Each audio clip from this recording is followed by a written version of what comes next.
Kumusta? Ang kuwentong malapit mo nang marinig ay hanggo sa mga totoong pangyayari mula sa mga probinsyang Pilipinas, kung saan may mga batang dating tahimik ngunit natutong kumanta mula sa kanilang mga puso. Hindi ito isang fairy tale. Hindi ito isang nobela. Ito ay isang paglalakbayang tunog. Sa gitnang digman, takot at pinakamalalim na katahimikan, inanyayahan kitang samahan ako sa pagpasok sa mundong ang alinggaw sa likod ng maskarang Bacolod. Pumalik ako sa Bacolod sa isang araw na umambon. Sinalubong akong lungsod ng kulayabong bumabalot sa kalangitan at ang hangin ay sapat lang ang lakas para guluhin ang buhok kong sinikap kong ayusin bago bumabaring eroplano. Amoy mamasa-masang lupa ang hangin, kahalong amoy ngusok mula sa mga kainan sa tabing dayan na nagsisimula ng magpaapoy para sa hapunan. Nakatayo ako sa gilid ng bangketa sa labas ng Silay Airport, hila-hila ang mabigat na maleta, hindi alam kung ano ang hinahanap ang puso. Sa Bacolod ako isinilang, lumaki, at ito rin ang lugar na nilisan ko ng walang linggon likod. Nanggakol ako sa sarili ko na hinding-hindi na ako babalik. Ngunit pagkatapos ng 12 taon, bumalik pa rin ako, na parang isang talunan sa harap ang tadhana o isang taong tumatakas mula sa sarili. Huminto ang isang lumang taxi matapos kong kumaway. Ang super ay isang lalaking nasa 50 anyos, nakasuot ang puting sando at may kayumangging panyo sa leg. Hindi niya ako nakilala. Mabuti na lang. Ayokong maging si Luca Evangelista ng internasyonal na pamamahayag dito. Gusto ko lang maging si Luca, ang batang lalaking dating umupo buong hapon sa simbahan para lang matutunang tumugtog ng isang mahirap na akorde. Sa Libertad Residential Area, sabi ko. Tumango ang super at pinandarang sasakyan. Tahimik akong nakaupo sa likod, pinangmamasta ng mga hilerang bahay na dumadaan sa bintanang malabo dahil sa hamog. Marami na ang nagbago. May mga bagong matatas na gusali at modernong LED na ilaw sa kalsada na pumalit sa mga lumang dilaw na bombilya. Ngunit may isang bagay na hindi nagbago. Ang ulan ng Bacolod ay tahimik pa ring bumabagsak na parang malungkot na himno at mabigat pa rin ang pakiramdam ko sa tuwing nayamoy ko ang basang lupa pagkatapos ng ulan. Ang luma naming bahay ay nasa dulong isang malit na eskinita, kung saan madalas maglarong sipa ang mga bata tuwing hapon. Ang bakal na tarangkahang kulay berde ay kumupas na at puro kalawang na lamang ang makapal na nakakapit. Binuksan ko ang kandado. Pumasok sa bakuran, matataas ang damo, walang laman ang mga pasong bulaklak at makapal ang alikabok sa mga bintana. Walang nakatira sa bahay mula nang mamatay si Papa. Matagal nang umalis si Mama sa lugar na ito. Ni hindi nagiwan ng address. Ang kuya ko naman ay nanirahan na sa Canada. At ako mula nang mag-aral sa Europa, isang beses lang umuwi para sa burol ni Papa at pagkatapos ay nawala na ulit. Binuksan ko ang pinto at tumaas ang alikabok na parang hamog. Ang bawat hakbang ko ay umalinggaw sa lubing tahimik na bahay na nakakakilabot. Ngunit kakaiba, hindi ako natakot. Nakaramdam akong ginhawa. Na para bang ang lugar na ito, kahit abandonado, ay mas naintindihan ako kaysa sa mundo sa labas. Inilagay ko ang maleta sa sala, pinunasan ng bahagya ang lumang sopa at umupo. Ang larawang nakasabit sa dingding ay buo pa rin. Ako na nakasuot ng uniforme, nakatayo sa tabing kupas na piano. Sa tabi nito ay isang mas maliit na flaming larawan. Ako at siya, si Mara. Ang panggalan niya ay lumitaw na parang unang nota na tumunog pagkatapos ng mahabang katahimikan. Hindi ko sinubukang alalahanin, ngunit bumalik ito, malinaw klaro. Nagkita kami sa klaseng musika sa simbahan. Si Mara ay tumutugtog ang violin, habang ako ay mahilig sa piano mula pagkabata. Hindi siya kapansin-pansin na maganda, ngunit mayroon siyang kakaibang mga mata. Ang mga matang iyon ay tila humatak sa akin mula sa unang pagkikita. Malungkot ngunit hindi nagdadalamati, malayon ngunit hindi malamig. Nanggarap kaming isang malit na banda, nagsulat ng mga hindi natapos na piyesa at humagalpak sa tawa kapag pareho kaming wala sa tono. Ang mga hapon na nakaupo sa simbahan ng San Lorenzo. Ang tunog ng piano ay umalinggaw sa gitna ng banal na espasyo. At ang tingin niya sa akin habang hinihila ang kanyang bow. Ang huling beses na nakita ko si Mara ay isang malang hapon. Bago mismo ang araw na lumipat ako patungong Vienna para mag-araling musika. Hindi siya nagpalam. Nagiwan lang siyang isang pirasong papel sa kaseng gitara ko. Ang musika ay walang katapusan. Mayroon lamang itong lugar kung saan ito tumatahimik. Dandang beses kong binasa ang panggungusap na iyon. Hindi ko naintindihan. Nagalit. At pagkatapos ay nakalimutan. Ngunit ngayon, habang nakaupo sa lumang bahay, nararamdaman kong binubuhay ko mismo ang panggungusap na iyon. Nagsimulang lumakas ang ulan. Tumayo ako, isinara ang bintana, at umakyat sa dati kong kuwarto. Naroon pa rin ang mesa, nakatagilid ang estanteng libro, at ang aparador ng piano, kung saan ko dating itinago ang aking unang aklatang musika. Binuksan ko ang aparador. Naroon pa rin ang lumang kuwaderno na may balat na kayumanggi. at putpod na ang gagilid. Pinuklat ko ang bawat pahina at lumitaw ang magagarapal na nota na parang isang talarawan na walang salita. Sa gitna ay may isang pahinang nakatupi. Binuksan ko ito. Ito ay isang sulat kamay na piyesang musika. Walang panggalan. Ngunit agad ko itong nakilala. Iyon ang hindi natapos na duet na isinulat namin ni Mara. Huminto ito sa kalagitnaan ng piyesa. Tinitigan ko ang blangkong espasyo sa ilalim ng magalinyang musika. Isang mahabang katahimikan na nakakasakal. Marahil, oras na para isulat ang natitirang bahagi. Umupo ako sa sahig na gawa sa kahoy. Inilagay ang kuwaderno sa aking hita at tahimik na tumingin sa labas ng bintana. Ang kalangitan bakolod ay malabo dahil sa ulan. At ang hangin ay nagdadalang mga patak ng tubig sa salamin ng bintana na tumutunog na parang kakaibang katok mula sa nakaraan. Napabuntong haninga ako, hindi na bago ang pakiramdam ng kalungkutan. Nabuhay ako sa gitna ng maraming tao sa Paris at Berlin na malungkot pa rin. Kaya't ang pag-isa sa lumang bahay na ito ay nagparamdam sa akin na mas malapit ako sa lahat. Ang hapunan ko ng gabing iyon ay isang pirasong tinapay at isang pakete ng instant na kape na natira sa aking bag. Kumain akong mag-isa sa ilalimeng madilaw na ilaw mula sa kumikislap na bumbilya sa kisame. Walang musika, walang internet, walang ingay. Ako lang at ang magulong mga salubin na sunod-sunod na dumarating na parang isang panggabing tren na walang hinto. Hindi ako agad nakatulog, sa halip naghalongkat ako sa lumang bawl ni Papa. Puno itong mga lumang gamit, ilang kopyang Biblia, isang krus na gawa sa kahoy at natigilan ako. Isang sulat kamay na card. Galing ito kay Mara. Salamat po sa palaging pagbibigay laya kay Luca na sundin ang kanyang musika. Kung ako man ang nanahimik nang umalis si Luca, kayo po ang nagsalita para sa akin. Utang ko po sa inyo ang isang pasasalamat. At isang musikang hindi natapos tugtugin. Hindi ko alam na nakipag-ugnayan pala si Papa sa kanya. At hindi ko rin alam na pumunta si Mara dito pagkatapos kong umalis. Ilang oras akong nakaupo ng tahimik, hawak ang card, blanko ang isipan. Kinabukasan, maga akong nagising. Hindi pa tumitila ang ulan. Nagpalit akong damit, nagsombrero, at naglakad papunta sa kalye. Dahan-dahang nagsimula ang araw sa lungsod ng Bacolod. Sumisigaw ang mga nagtitinda sa kalye para sa mga customer. Nagbibisikleta ang mga estudyanteng naka-uniforme sa bangketa at puno ang tao ang mga siksikang jeepney. Sumama ako sa daloy ng mga tao, naglalakad ng walang patutungguhan. Huminto ako ng malapit na sa simbahan ng San Lorenzo. Naroon pa rin ang matayog na kampanaryo na nababalutan ng luntiang lumot at ang mga lumang pader na gawa sa batong apog. Bahagyang nakabukas ang kahoy na tarangkahan. Pumasok ako, tahimik sa loob. May isang matandang babae lang na nagwawalis sa bakuran at isang lalaking nakaitim na balabal. Isang pari marahil. Naglakad ako papunta sa lumang grand piano na natatakpan ng tela. Hinila ko ang tela. Naroon pa rin ang mga teklado, medyo may alikabok, ngunit hindi sira. Inilagay ko ang aking mga kamay sa mga teklado. Walang sinumang pumigil sa akin. Tumugtog akong isang akorde, pagkatapos ay isang nota, at pagkatapos ay isang pamilyar na himig. Ang panimulang bahaging hindi natapos na piyesa sa kuwaderno kahapon. Ang himig ay umaling gaunggaw, paputol-putol ngunit punong damdamin. May isang boses na nagsalita sa likuran ko. Matagal na mula nang huli kong marinig ang tunog ng pianong iyan. Lumingon ako. Ito ang pari. Kilala niyo po ba si Mara? Tanong ko, matagal niya akong tinitigan. Dati siyang pumupunta dito, maraming beses. Minsan, upo lang siya sa ikapat na hanay sa dulo, walang imik. Minsan naman nagiwan siyang ilang hindi tapos na piyesang musika sa piano, na para bang umaasa na may magpapatuloy nito. Bahagya kong ikinuyom ang aking kamao. Gusto ko po siyang hanapin. Tumango ang pari. Kung taos puso ka, magsimula ka sa mismong lugar kung saan kayo huling nagiwalay. Kumunot ang nuko. Saan pong lugar? Sa Burol ng Kanlaon. Kinabukasan umaga, bago pa man sumikat ang aral. Nagising na ako, nagtimplang isang tasang matabang na kape, at tahimik na tumayo sa tabing bintana. Ang Bacolod ay nababalutan pa rin ng manipis na hamog. Binuksan ko ang aking backpack, sinuryang lahat ang kuwaderno ng musika, harmonika, mapa, tubig, tinapay, kapote, at ang lumang panyo ni Mara, umandar ang motorsiklo. Isinuot ko ang aking helmet, pinaharurot ang makina at umalis sa malit na eskinita. Sa daan nakita ko ang malawak na mga tubuhan at mga taong nagtitinda ang siopaw sa tabing daan. Ilang beses akong huminto para magtanong direksyon. Nada-trekking ka ba? O may hinahanap ka dun? Tanong ng isang tao. Gumiti lang ako. Pagdating sa panan ng bundok, ipinarada ko ang motorsiklo, isinukpit ang backpack at nagsimulang maglakad.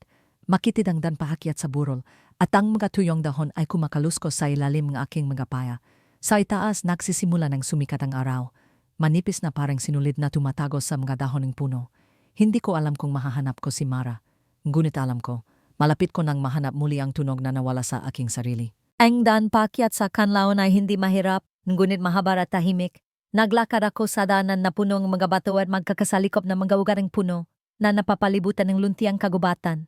Habang palalim ako ng palalim, ang gingayang lungsod ay unti-unting nawawala na nagbibigay daan sa mga tunog ng kalikasan. Ang huning hangin ang tawag ng mga ibon at paminsan-minsan ang kaluskos ang mga dahon sa itaas. May mabigat na backpack sa aking likod at sa harapan ko ay ang bahagyang paakyat na daan patungo sa lugar kung saan kami minsang tumuntong kasama niya. Si Mara, hindi ko alam kung ano ang inasahan ko.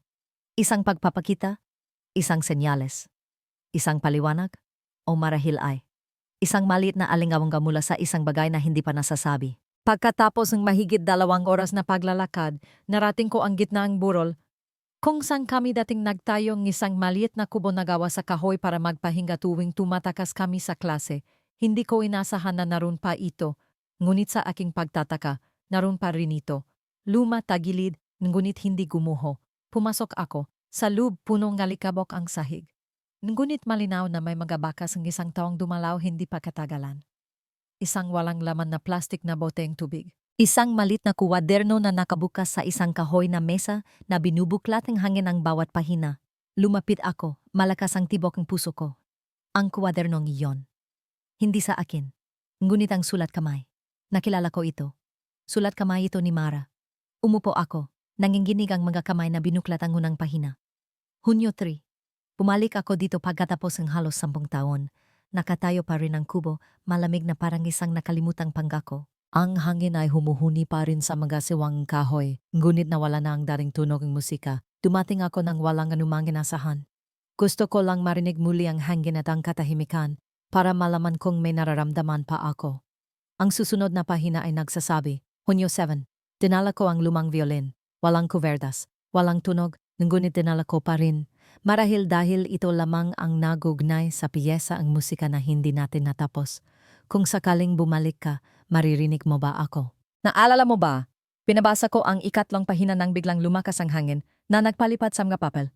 Mabilis kong hinawakan ito. Isang pirasong papel ang nahulog mula sa gitnang kuwaderno, bumagsak sa sahig na gawa sa kahoy. Nakasulat dito ang huling bahagi ng paglisan. Ang bahaging hindi ko naisulat. Walang pirma, walang salita. Ngunit ang ganota ay malinaw na sa kanya. Ang pagtatapos ay isang mahabang katahimikan. Tulad ng dati niyang sinabi, ang musika ay hindi nagtatapos. Ito ay tumatahimik lamang. Kinuha ko ang piyesa na parang hawak ko ang isang bagay na napakarupok na masisira kung pipisilin ng bahagya. Sa likod ng piyesa ay may maliit na sulat na malabo na ang tinta dahil sa tubig. Kung isang araw ay makarating ka dito, gusto kong tugtugin mo ang bahaging ito. Hindi para sa isang pagtatanghal, kundi para malala. Umupo ako sa sahiging kubo, pinuksan ang backpack at kinuha ang harmonika. Walang piano, walang violin. Ngunit kaya kong hipan ang himig na iyon. Kahit na sa pamamagitan ng tunog ng hangin. Inilagay ko ang harmonika sa aking mga labi at huminga ng marahan. Ang unang tunog ay umalinggaw-nggaw na parang hiningang kagubatan. Pagkatapos ay sinubukan kong likhain muli ang himig mula sa papel na kababasa ko lang. Bawat nota ay isang alaala na bumabalik. Ang tawanan sa ulan. Ang mga daliring dumadausto sa kuwertas, ang tahimik na tinggin sa gitnang paglubog ng araw sa kanlaon. Nang tumunog ang huling nota, ipinikit ko ang aking mga mata. Sa sandaling iyon, narinig ko ang isa pang tunog. Hindi mula sa harmonika, hindi mula sa hangin, kundi ang mga yapaking pa. May naglalakad sa mga tuyong dahon sa likod ng kubo. Agad akong lumingon, isang anino, isang pamilyar na anyong babay, mahabang buhok na nakatali, isang kulay abong balabal. Hawak ang isang nakatiklop na payong, ang mukha ay basa sa hamog. At ang mga matang iyon, ang mga matang hindi ko makakalimutan, kahit lumipas na ang maraming taon. Si Mara. Tumayo ako, umatras ng isang hakbang dahil akala ko ito ay isang guni-guni. Ngunit nakatayo pa rin si Arun. Luka, tinawag niya ang panggalan ko, mahinan ngunit umalinggaw na parang kulog sa gitna ng kagubatan. Lumapit ako.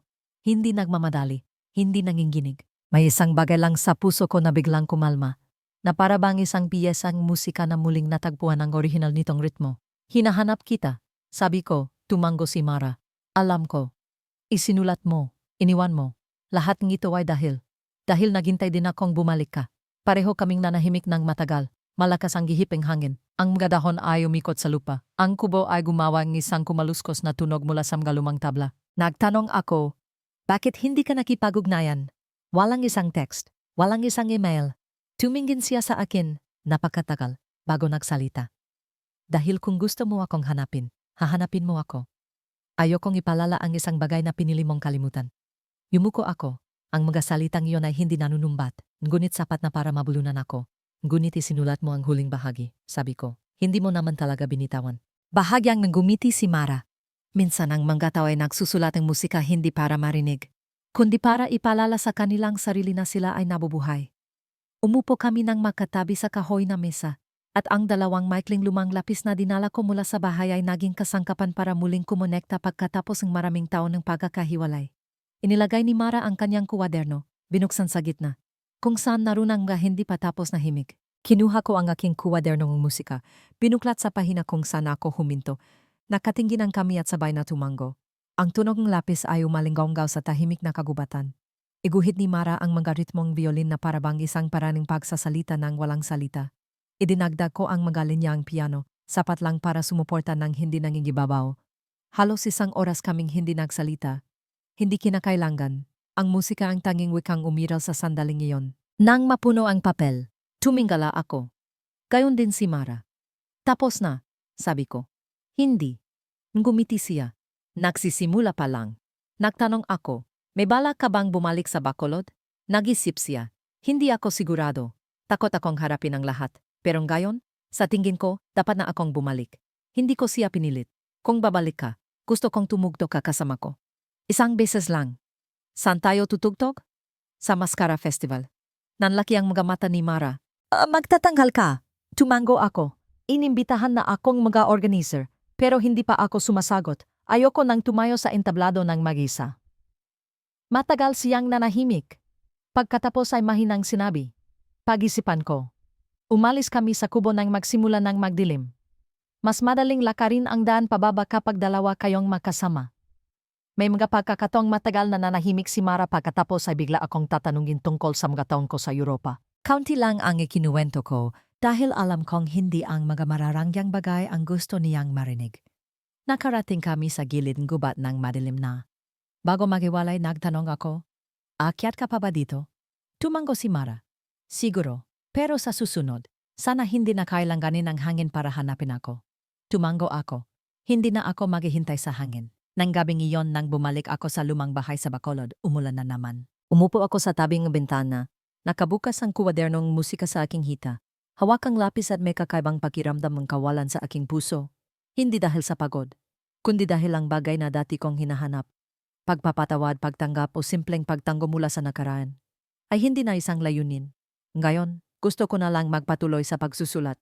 Hindi ang aming piyesa, kundi ang aking piyesa. Minsan sumulat ng hindi nag-alala na hindi maintindihan. Sumulat ng hindi kailangang magtanghal. Sumulat para mabuhay. Isinulat ko ang ilang unang nota. Ito ay isang sipi mula sa muli, ngunit may bagong istruktura. Tinawag ko itong paghahanda. Dahil alam ko, marahil oras na para bumalik sa entablado.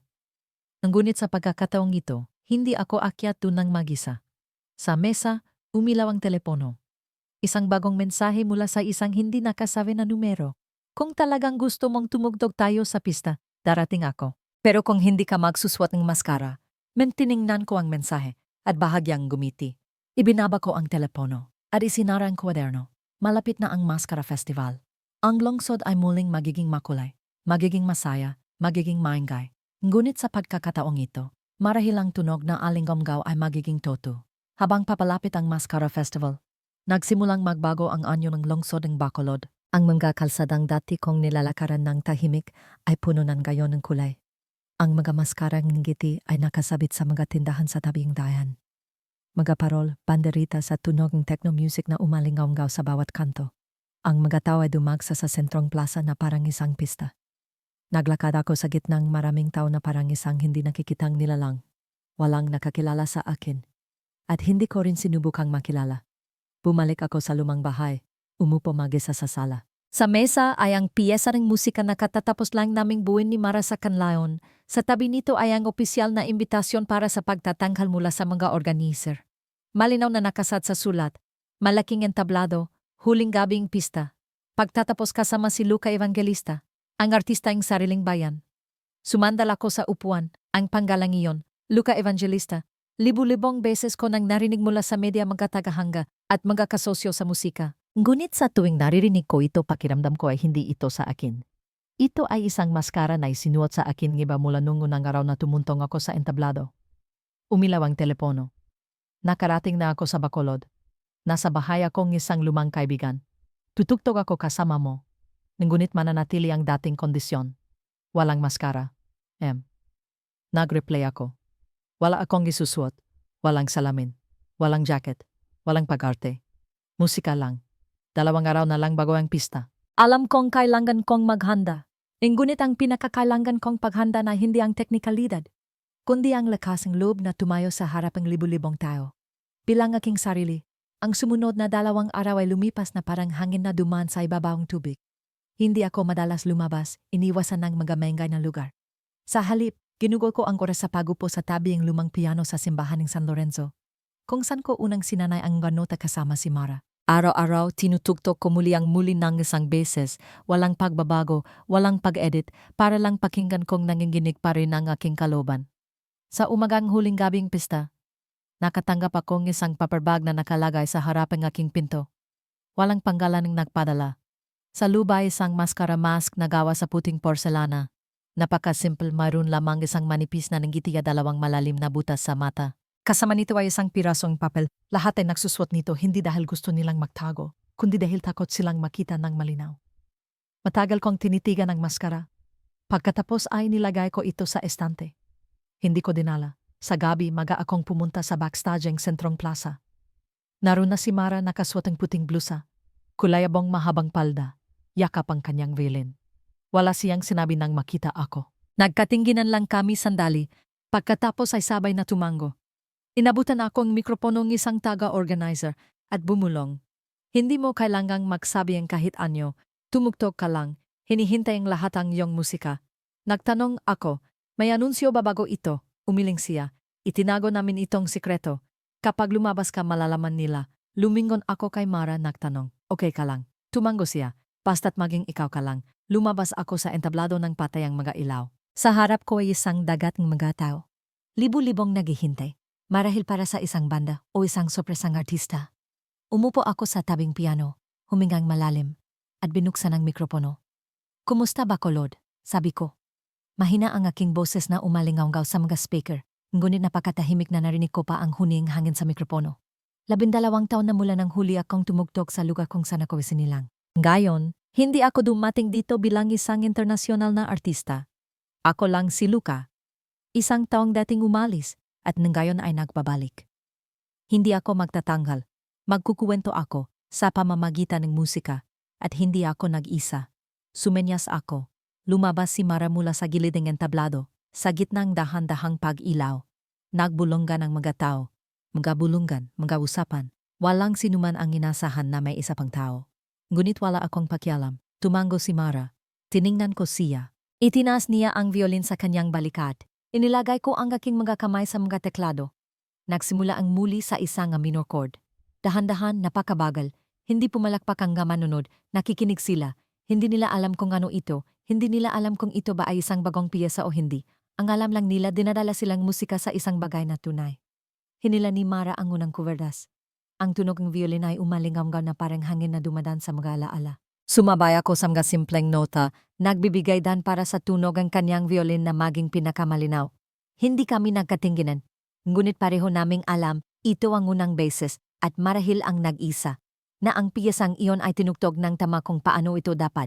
Hindi para sa tagumpay, hindi para sa mga manonood, hindi para sa karangalan, para lamang sa 2 tao, na daring nagmahalan sa pamamagitan ng mga hindi natapos na nota. Nang dumating ang piyesa sa pagtatapos, pinahaba ni Mara ang isang tahimik na nota, at pagkatapos ay huminto. Tinapos ko ito sa isang C major chord. Ang buong plaza ay tahimik na tahimik. At pagkatapos, isang palakpak. Pagkatapos ay 2. Pagkatapos ay dandan. Pagkatapos ay libu-libo. Isang malakas na palakpakan ang umalinggaw na parangalon. Walang tigil, hindi para sa anumang titulo, kundi dahil nasaksihan ng mga tao ang isang bagay na totoo. Tumayo ako, yumuko, gayon din si Mara. Walang umakyat para magbigay ang bulaklak. Walang sumugod para huminging pirma. Tanging ang palakpakan na patuloy na umugong na parang ulan sa yero. Tuloy-tuloy, maganda, at sapat na katagalan para malaman na ang anumang nagmumula sa puso ay makakarating sa pusong iba. Pagkatapos ng pagtatanghal, umalis kami sa entablado sa likod. Walang ilaw, walang kamera. 2 bisikleta lang ang nakaparada sa tabing daan. Binigyan ko si Marang ng isang helmet. Pumunta tayo sa dagat. Sabi ko, dagat? Gusto kong marinig ang alon pagkatapos ng palakpakan. Ngumiti siya, magandang ideya. Nagbisikleta kami sa mga kalye na unti-unting humihina ang musika papunta sa dalampasigan sa timog lungsod. Kung saan ang pilak na liwanagang buwan na sumasalamin sa tubig. Malakas ang ihip ng hangin mula sa dagat. Dala ang galinggong gawang musikang katatapos lang. Umupo si Mara sa buhangin, tinanggal ang kuwerdas ng kanyang violin at marahang pinunasan ito ang panyo. Umupo ako sa tabi niya, walang gimmick. May balak ka pa bang umalis? Tanong niya. Umiling ako. Hindi na tulad ng dati. Kung alis man, dapat may tunay na dahilan. Hindi dahil takot manatili. Ikaw? Tumingin siya sa malayo. Sa tingin ko, handa na rin akong bumalik. Hindi dahil sa artistang si Luca, kundi dahil sa kasamang si Luca. Lumingon ako sa kanya. Ang mga matang iyon, hindi na malungkot tulad ng dati. Kundi mga matang natutunan ng tanggapin ang parehong katahimikan at maling ritmo sa buhay. Matagal kaming magkatabing nakaupo, hanggang sa kumalma ang manggaralon, natulog ang hangin, at naging payapa rin ang aming mga puso. Kinabukasan, nagising ako sa mahinang sikat ng araw na pumapasok sa bintana, walang schedule, walang pagpupulong, walang anumang paalala mula sa assistant. Lumabas ako sa beranda, nagtimplang kape, at umupo para basahin ang ilang text message sa aking telepono. Ang unang mensahe ay mula sa mga organizer, salamat kagabi, ang inyong pagtatanghal ang pinakamaraming naibahagi. Walang pamagatang piyesa, walang pagpapakilala. Ngunit sinabing lahat, iyon ang piyesa na walang maskara. Ganun namin ito tinawag. Ang panggalawang mensahe ay mula sa isang reporter na nag-interview sa akin 5 taon na ang nakalipas. Nayak ako habang pinapanood ang piyesang iyon sa livestream. Papayag ka bang magpa-interview? Hindi tungkol sa iyong karera, kundi tungkol sa pagkatao ni Luca. Hindi ako agad sumagot. Binuklat ko muli ang kuwadernong musika. Nagsulat ng ilang tala sa tabing mga notang narun na. Malapit na ang tanghali. Kumatok si Mara. Nakasuot siyang isang kupas na cotton dress, nakalugay ang buhok, at ang kanyang mukha ay magaan na parang walang anumang pista na nangyari kagabi. Punta tayo sa dagat? Tanong niya. Tumango ako. Nagbisikleta na naman kami papunta sa dagat sa timog. Ngunit sa pagkakataong ito, wala kaming dalang instrumento. Wala kaming dalang anuman. 2 taon lang na nagbuhos ang lahat ng kanilang lakas para sa isang huling piyesa, at nang gayon ay natututong manahimik. Sa buhanginan, nagtanong ako, naisip mo ba kung maari tayong magsimula muli? Hindi siya agad sumagot, matagal siyang tumingin sa dagat bago mahinang nagsalita. Hindi, ayokong magsimula muli. Gusto ko lang magpatuloy na para bang hindi tayo talaga umalis. Tiningnan ko siya, ang mga matang iyon sa unang pagkakataon ay hindi umiwas. Nakita ko ang aking sarili sa mga iyon. Hindi ang artistang si Luca, hindi ang matagumpay na si Luca, kundi ang Luca nung nakaupo pa sa lumang simbahan, palihim na tinitingnan si Mara sa tuwing hinihila niya ang kanyang bow. Nang magsimula ng lumubog ang araw, sinabi ko, gusto mo bang magbukas tayong isang klase sa musika? Maliit lang. Para sa mga bata. Walang entablado. Walang pressure. Ngumiti siya. Nabasa mo ba ang nasa isip ko? Umiling ako. Hindi. Sa unang pagkakataon lang, naisip kong gumawang isang bagay na hindi para sa aking sarili. Nang gabing iyon, nakatanggap akong isang email mula sa isang organisasyong pangmusika sa Manila. Inimbitahan nila akong sumali sa isang programa ang pakikipagtulungan para sa pagsasanay ng mga batang talento. Sa kondisyon na mananatili ako sa kabisera sa loob ng 6 na buwan. Binasa ko ang imbitasyon at hinayaan ito sa aking inbox. Hindi dahil hindi ako interesado, kundi dahil sa unang pagkakataon. Gusto kong pumili hindi dahil sa oportunidad, kundi dahil sa pakiramdam. Ang pakiramdam na minsan. Ang isang lumang piano, isang maliit na sulok ang silid-aralan, isang sulat kamay na piyesa kasama ang taong dati mong nawala, ay mas mahalaga kaysa sa pinakamalaking entablado sa buhay. Bumalik ako sa aking kuwadernong musika. Nagdagdag ng isa pang pahinga. Hindi para magtapos, kundi para magbukas ang espasyo para sa isang bagong bagay na magsimula. Mula bukas. Mula sa Bacolod. Mula sa mismong lugar na ito. Maga sa umaga. Ang lungsod ng Bacolod ay katatapos lang ng isang maulang gabi.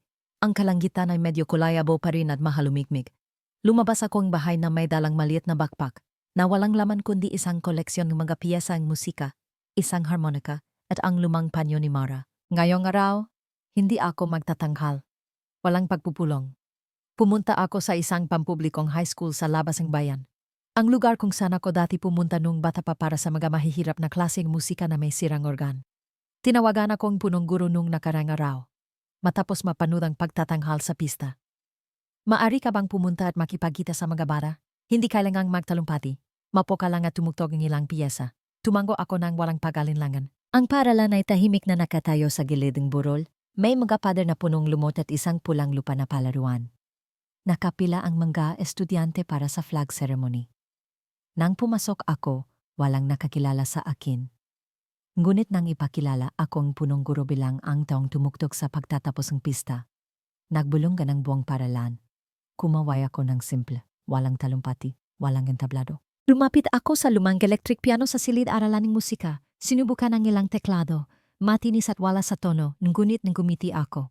Alam kong nasa tamang lugar ako. Isang grupo ng mga estudyante sa ikawalong baitang ang pumasok. Nanlaki ang kanilang mga mata. Isang bata ang bumulong. Kayo po ba? Ang totoong Luka. Ngumiti ako.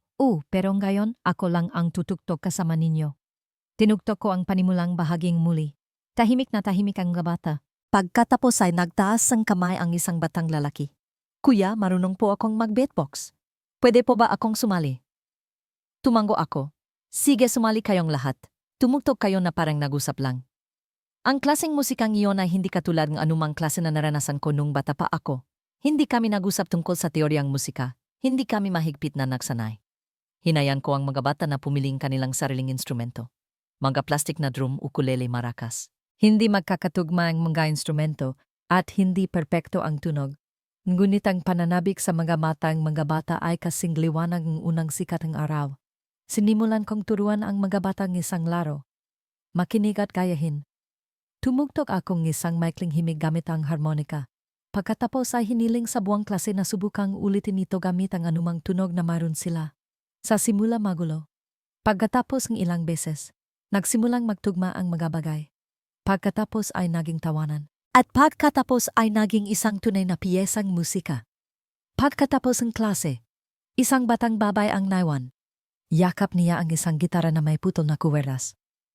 Kuya, sabi niya, wala po akong pera para bumili ng bagong kuwerdas. Pero nagsasanay pa rin ako tuwing gabi. Umupo ako, kinuha ang gitarang bata. Luma may magagasgas. Marahan kong hinawakan ang legeng gitara. Gusto mo bang maging musikero? Gusto ko pong magsulat ng kanta para marinig ng nanay ko. Nagtatrabaho po siya sa palengke. Hindi po siya kailanman libre para manood ng kahit sinong nagtatanghal. Ngumiti ako. Kung gayon bibigyan kita ng ilang bagong kuwerdas at isang panggako. Anong panggako po? Kung talagang makakasulat kang isang kanta, tutugtugin ko ito sa isang entablado at sasabihin kong sa iyo ito. Nagliwanag ang gamatang bata. Talaga po kuya? Tumango ako. Mayroon akong isang kaibigan na hindi natapos ang kanyang piyesa. Ayokong maranasan mo rin iyon. Niyakap ng bata ang gitara at yumuko ng malalim. Tiningnan ko ang kanyang malit na anyo at nakaramdam ang kakaibangan sa puso. Nang hapong iyon, bumalik ako sa simbahan ng San Lorenzo. Bukas ang pinto. Sa loob nakaupo si Mara sa tabing piano. Hindi tumutugtog. Tahimik lang siyang nakatingin sa labas ng bintana kung saan dumadaan ang sikat ng araw. Pumasok ako. Hindi nang gulo. Umupo sa tabi niya at inilagay ang harmonika sa mesa. Napanood ko ang klase sa paralan, sabi niya. Nagulat ako. Pumunta ka dun? Hindi. Pinanood ko mula sa malayo, nakatayo sa likod ng mga puno malapit sa gate. Lumingon siya sa akin. Iba ka na, Luka. Paano na iba? Kapag nagtatanghal ka, para kang nakikipaglaban. Pero kapag kasama mo ang mga bata, ikaw ay nabubuhay. Hindi ako sumagot, tama siya. Alam ko, pagpapatuloy niya, malapit ka nang imbitahan sa Manila. Marahan akong tumango. Isang espesyal na programa sa pagsasanay. Napakalaki, napakakilala. At alam ko, dahan-dahan niyang sinabi, kung alis ka, hindi kita pipigilan. Tiningnan ko siya, sa mga matang iyon, wala nang pagsisisi. Tanging paghihintay ng isang sagot. Mara, sabi ko, kung mawawala ka ulit ngayon, hindi na kita hahanapin. Ngumiti siya ng malungkot. Alam ko, hinawakan ko ang kanyang kamay. Pero kung mananatili ka, Huwag ka nang maging nakaraan ko, maging kasalukuyan ka. Nang gabing iyon bumalik ako sa lumang bahay. Binuksan ang computer at nagsulat ng isang maikling email. Salamat sa mahalagang imbitasyon. Ngunit tinatanggihan ko ito. Dahil sa unang pagkakataon, natagpuan ko ang isang bagay na wala sa lahat ng tour, kapayapaan. Pinindot ko ang send. Sa unang pagkakataon, tinanggihan ko ang isang pagkakataon ng walang panghihinayang. Kinabukasan, sinimulan naming linisin ni Mara ang isang bakanteng silid sa likod ng simbahan upang gawin itong isang silid-aralan ng musika para sa mga bata sa lugar. Walang whiteboard, walang amplifier, walang budget. Tanging manga instrumento, papel, at mga taong. Dating may pinalampas na pagkakataon. Nang gayon ay nagsusulat muli ng makasama. Ang unang klase ay ginanap sa isang maulap na lingong umaga. 6 lang ang aming mga anak, 3 lumang gitara, isang violin na may sirang tulay, at isang plastik na tambol. Ngunit maga silang dumating, nakapila tahimik at sabik na halos hindi ko mapigilang mapanggiti sa sobrang emosyon. Tumayo si Mara sa harapang klase. Yakap ang nayos na violin. Ipinakilala niya ang kanyang sarili. At pagkatapos ay hinayan akong magsalita. Isang tanong lang ang tinanong ko sa mga bata. Sino sa inyo ang gustong tumugtog ng musika dahil may gusto kayong sabihin na hindi ninyo alam kung paano sabihin? Lahat ay nagtaas ang kamay. Nagsimula kami sa maliliit na tunog. Pagtapik, pagpalo, pag-alog. Pagkatapos ay ang pagbibigay ng panggalan sa mga emosyon at paglalagay ng ritmo dito. Ang kalungkutan ay isang mababang ritmo. Ang pananabik ay pinahaba. Ang kasiyahan ay mabilis na inuulit. Sa gitna ng klase, isang mahiyan na batang babayang nagtakas ng kamay upang huminging pahintulot na basahin ang isang kanta na kanyang isinulat. Ang pamagarang kanta ay Magang Almusal. Magang umalis si nanay habang madilim pa kumakain akong mag-isa hinati ko ang tinapay gamit ang 2 kamay inisip na ang isang kamay ay si nanay. Natahimik ang buong klase. Hindi ko magawang tingnan si Mara dahil alam kong pinipigilan din niya ang kanyang luha. Sinabi ko sa bata, gusto mo bang tugtugan kita habang kumakanta ka? Tumango ang bata. Nagpatugdo akong ilang simpleng akorde. Kumanta siya sa isang maliit na boses, hindi pa malinaw ang ritmo. Ngunit bawat salita ay tumago sa puso. Nang matapos ang kanta, walang pumalakpak. Walang tumawa. Ngunit naintindihan ng lahat. Ito ang dahilan kung bakit umiiral ang klase na ito. Sa pagtatapos ng klase, hinila ako ni Mara sa isang tabi. Alam mo ba kung bakit ako tumigil sa musika noon? Tiningnan ko siya. Huminga siya ng malalim. Dahil sa tuwing umakyat ako sa entablado, hindi ko marinig ang musika. Ang naririnig ko lang ay ang tibok ng puso ko.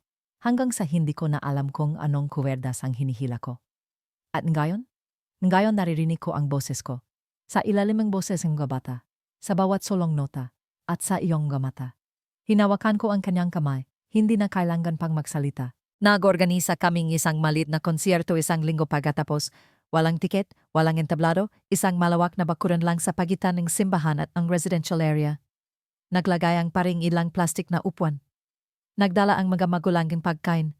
Naghanda ang mga bata ang kanilang mga pagtatanghal. Tumayo ako sa likuran kasama si Mara, hinayaan ang mga bata na mamuno sa programa. Isang bata sa ika-4 na baitang ang nagpakilala sa kantang Magang Almusal. Isang-isa naman ang tumugtog ng kadyon na ginawa mismo ang kanyang lolo. May isang batang tumugtog ng mga kastanet gamit ang 2 latang soft drinks.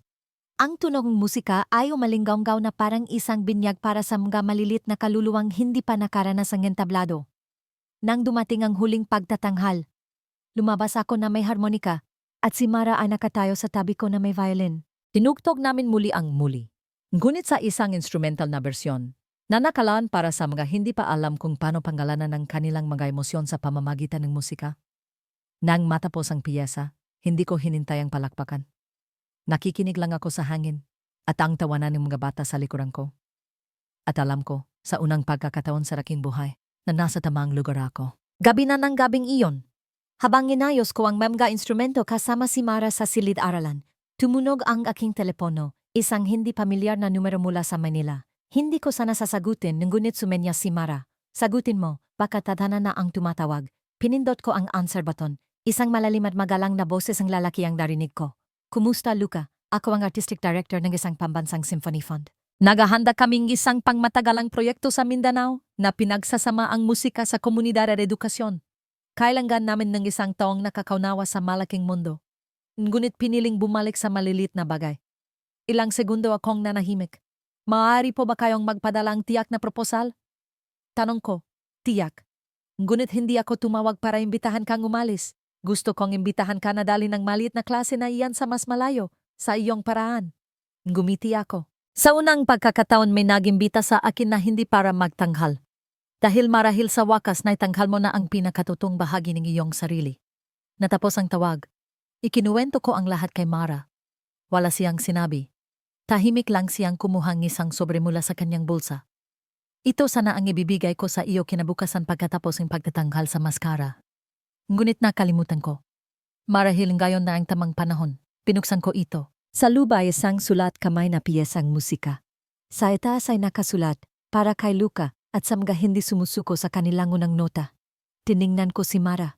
Ituturo ba natin ito sa mga bata? Tumango siya. At sa pagkakataong ito, hindi na natin ito palalampasin. Isang linggo pagkatapos, nagbukas ang bagong klase ang eskwelahan para sa mga magulang. At sa unang pagkakataon, ang musika ay hindi na isang lugar kung saan ako nagtatago, kundi isang lugar kung saan ako nabubuhay ng toto. Lunes ng umaga, mas maga akong nagising kaysa karaniwan. Tahimik ang hangin sa Bacolod, at ang mga ulap ay dahan-dahang dumadan sa mga bubong na parang mga ibong hindi nagmamadali. Umupo ako sa lumang kahoy na mesa, pinuksan ang tap na at tiningnan ang mga hindi pa tapos na nota ng kantang isinulat ni Mara. Ang piyesang tinawag niyang kanta para sa mga hindi sumusuko. Natutunan ng mga bata ang unang bahagi kahapon. Hindi sila kumanta sa tamang tono at hindi rin nila naalala ang buong himig, ngunit ang nakakaantig sa akin ay ang bawat isa sa kanila ay sumubok na kumanta ng buong puso. Hindi sila nag-aaral para magtanghal. Nag-aaral sila para mas maunawaan ang kanilang sarili. Nagtimpla ako ng isang tasang kape at binuksan ang aking telepono. May isang bagong email mula sa mga organizerang Pambansang Symphony Project. Napakaikli ng nilalaman. Lubos naming inaasahan ang pag-imbita sa iyo at sa iyong klase na sumali sa isang tour sa 3 probinsya sa Timog. Bawat hinto, isang piyesa mula sa komunidad. Gastusin, sound system, transportasyon, staff. Kami na ang bahala. Kailangan mo lang dalhin ang tunay na musika.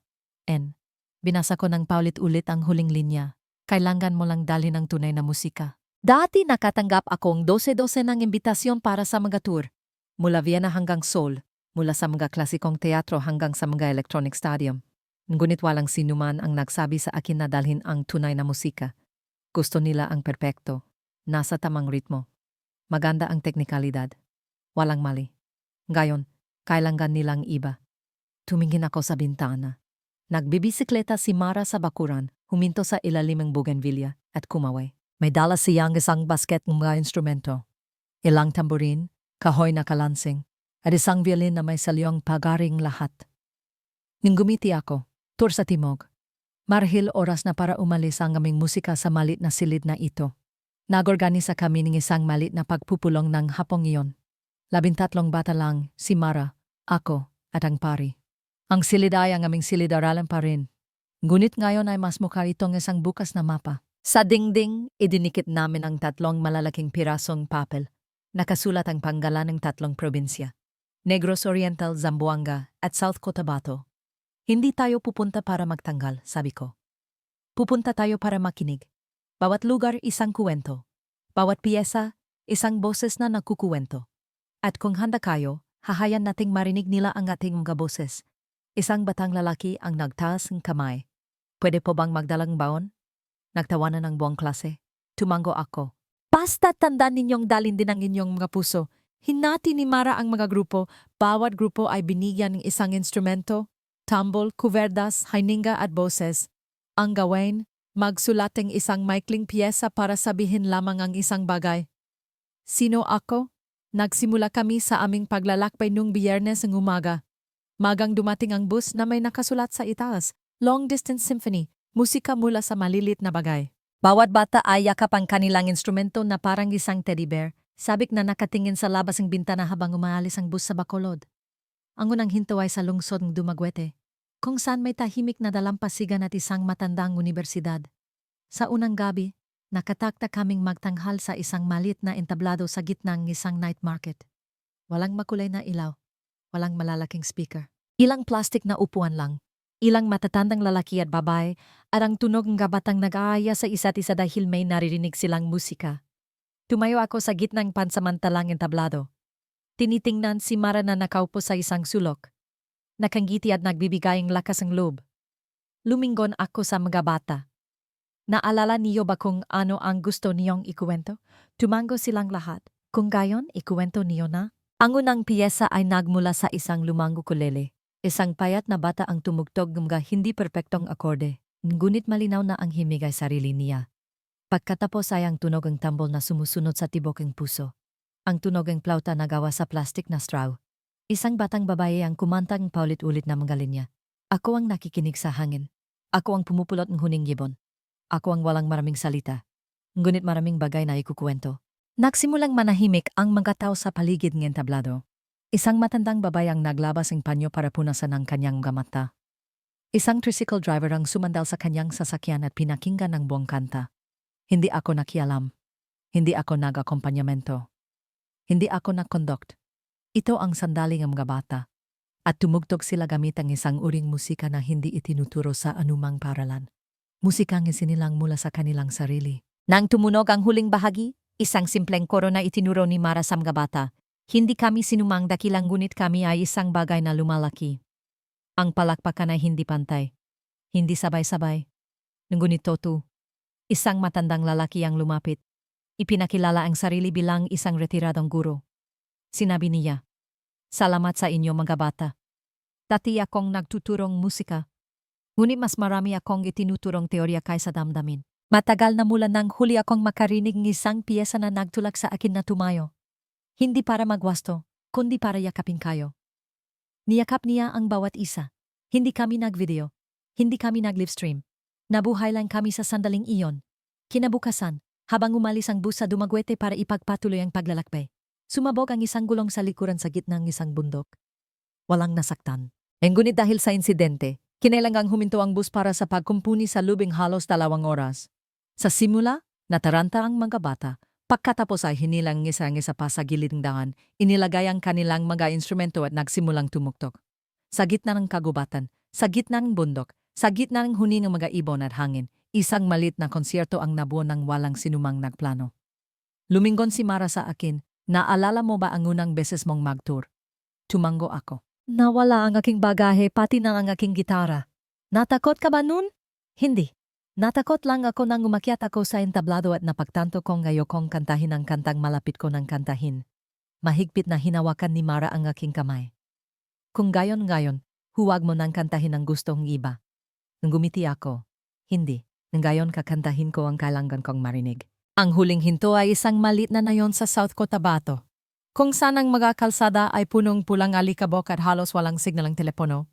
Sinalubong kaming palakpakan mula sa mga bata matatanda, at maging sa mga matatandang may tungkod na lumabas para tingnan ang kakaibang bus. Ang entablado ng gabing iyon ay isang sementadong bakuran sa pagitan ng dalawang haneng mga bahay na nakatayo sa tukod. Ang dilaw na bombilya ay nakasabit sa isang pisi. Ang upuan ay mga piraso ang kahoy na pinagsama-sama, ngunit ang musika muli ay lumitaw na parang isang banal na bagay. Bago ang pagtatanghal sinabihan ko ang mga bata, "Huwag subukang tumugtog ng tama, tumugtog ng toto." Tumango sila. Ang unang piyesa ay ang Kami Ilumalaki. Nasa pagkakataong ito ay may mga lyrics na inayos mismong grupong mga bata. Hindi ako marunong magsulat ng piyesa pero marunong akong makalala. Hindi ako marunong magbasa ng mga akorde pero marunong akong magmahal. Pagkatapos ay ako naman. Lumabas ako hawak ang harmonika. Balakong tugtugin ang isang piyesa na isinulat ko sa Europa. Isang piyesa na daan-daang beses ko nang tinugtog ngunit hindi ko pa natugtog para sa aking sarili. Pinago ko ang paraan ng pagtugtog. Walang teknikalidad. Walang pressure. Hinayaan ko lang ang aking mga kamay na huminga sa instrumento.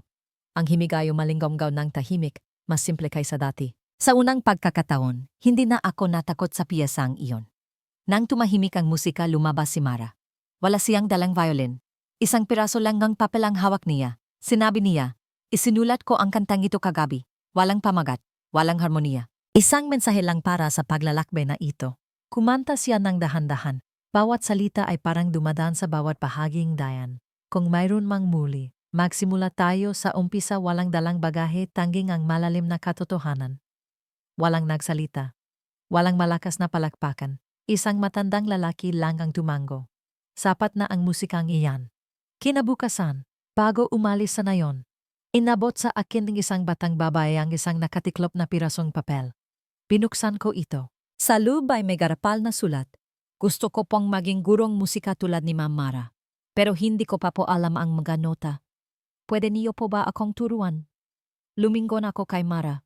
Ngumiti siya. Marahil dapat na tayong maghanda para sa ikalawang tour. Tumango ako. Sa pagkakataong ito, hindi na kailangan ng imbitasyon. Daralin namin ang musika, hindi para sa entablado, kundi para sa bawat maliit na kamay na nakatasagit ng maraming tao.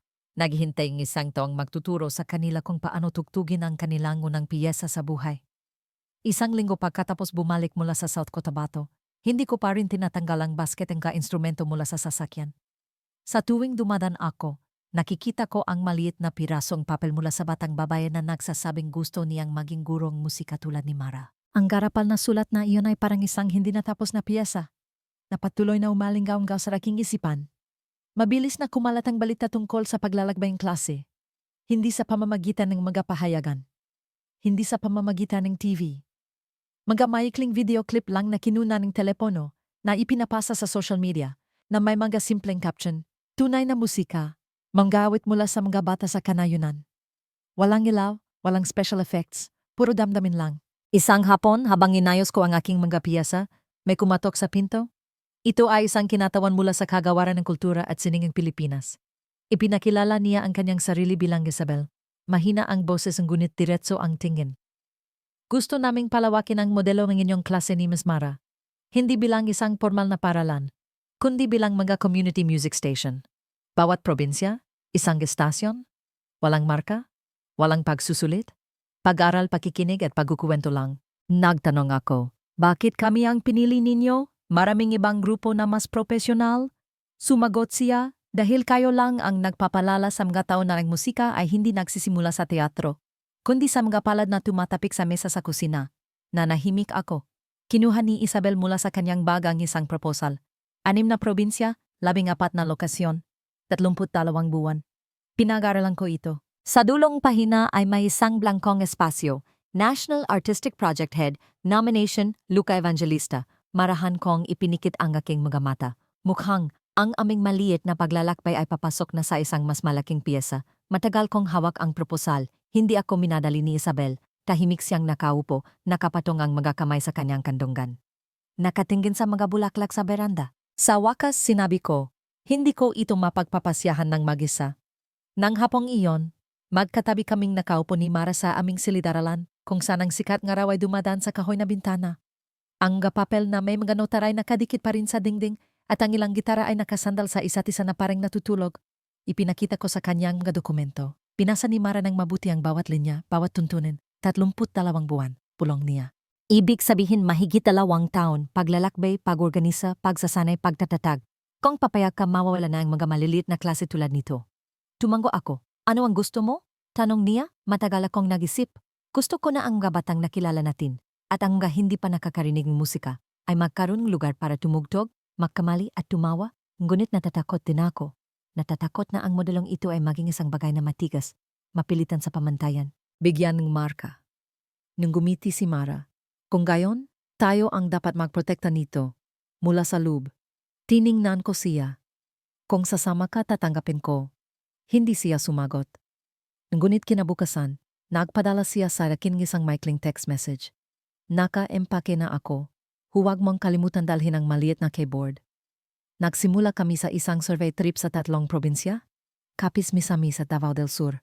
Sa bawat lugar, hindi kami nagtayong entablado. Nagtayo lang kami ng isang bilog. Walang upuan. Kung sino ang dumating upo. Kung sino ang gusto, tutugtog. Sa Kapis, isang binggi na batang lalaki ang tumugtog ng tambol gamit ang kanyang mga paya, sumusunod sa pagyanig ng lupa. Sa Misamis, isang ina ang kumantang isang lumang Cebuano lullaby. Sa Davao, isang grupong mga kabataan sa kalye ang nagdalang mga kaldero at kawali bilang mga tambol. Hindi namin sila itinama. Hindi namin sila tinuruan na maging tama. Nakinig lang kami at itinala. Pagkatapos ng 3 linggong tuloy-tuloy na paglalakbay, nagsimula akong makaramdamang pagod. Hindi sa pisikal, kundi sa pressure na unti-unting dumarating mula sa lahat ng direksyon. Nagsimulang mapansin ng media. Isang malaking pahayagan ang tumawag dito na ang revolusyon ng bagong henerasyon ng musikang bayan. Isang estasyon ng TV ang nagpadalang imbitasyon sa amin na lumabas sa telebisyon upang ikuwento ang aming nakasisiglang paglalakbay. Tumanggi ako, ngunit hindi nabawasan ang pressure. Sa isang pagpupulong kasama ang kinatawan ng Kagawaran ng Kultura, Iminungkahi ng mga media consultant na gawing pamantayan ng modelo sa isang seryeng mga kaganapan sa rehiyon na may mga pamantayan, sistema ang pagsusuri at opisyal na sponsor. Tahimik akong nakaupo, nakikinig sa bawat mungkahi, bawat layunin. Tiningnan ako ni Mara, alam kong hinihintay niya akong magsalita. Tumayo ako, hawak pa rin ang orihinal na plano na ibinigay ni Isabel noong unang linggo. Paumanhin, sabi ko, ngunit kung ang modelong ito ay magiging isang kompetisyon, isang lugar para sa pagraranggo, alis ako. Natahimik ang buong silid. Nagpatuloy ako. Ang mga batang nakilala ko, kumakanta dahil gusto nilang marinig, hindi para malampasan ang iba. Kung alisin natin iyon, mawawala ang lahat ng ginawa natin. Isang matandang miyembrong konseho. Isang matandang lalaki na may puting buhok. Kinatawan ng isang klasikong paaralan ng musika. Ay mahinang nagsalita. Sa tingin mo ba ay hindi kailangan ng mga batang direksyon? Sumagot ako. Kailangan nila ang espasyo. Kapag may espasyo, pipiliin nila ang kanilang sariling landas. At ang musika kung tama, ang magiging gabay. Tumango ang matandang lalaki. Kung gayon, hayaan mong ipagpatuloy mo ang iyong pamumuno. Ngunit huwag mong kalimutan ang damdamin. Nang gabing iyon, sa isang maliit na bayan malapit sa panan ng bundok Apo, nagorganisa kaming isang kusang loob na pagtatanghalang musika. Isang batang babayang lumabas sa gitnang bilog, yakap ang isang gitara na mas malaki pa sa kanya. Pabulong siyang nagsalita, hindi ko po naalala ang buong kanta, pero kakantahin ko po ang bahaging alam ko. Kumanta siya. Hindi ko kailangang tumugtok sa tamang kuwerdas, hindi ko kailangang kumanta ng napakaganda, kailangan ko lang na nandito si tatay makinig sa aking kwento gamit ang aking mga kamay. Ang ama na nakatayo sa likuran ay lumapit, inilagay ang kanyang kamay sa balikat ng anak, natahimik ang buong bayan. Nang matapos ang kanta, walang pumalakpak, tanging isang buntong hininga. At iyon ang sandaling nalaman ko, nasa tamang landas ako. 2 buwan matapos tanggapin ang alok bilang project head. Bumalik kami ni Mara sa Bacolod. Ang maliit na silid-aralan sa likod ng simbahan ay naroon pa rin. Bahagyang may alikabok sa mga lumang gitara. Ngunit ang whiteboard ay mayroon pa ring garapal na sulat. Masaya akong tumugtog ngayon. Tumagsarang mga bata nang makita kami. May mga mas matangkad na, may mga tumaba, at may mga nanatili sa kanilang ugali na tumakbo at yakapin ang aking mga tuhod at magtanong. Tutugtog po ba si Kuya Luca ng harmonika? Niyakap ni Mara ang bawat isa. Kinumusta ang bawat isa. Umupo kami sa gitnang bakuran. Sa mainit-init na semento, napapaligiran ng mga maliliit na mukha na nagbago sa lahat ng plano sa aking buhay. Isang mahiyain na batang babayang naglabas ng isang kuwaderno. Kami po, kasama ang mga kaibigan ko, nagsulat ng isang piyesa. Pero hindi po namin alam kung ano ang ipapanggalan.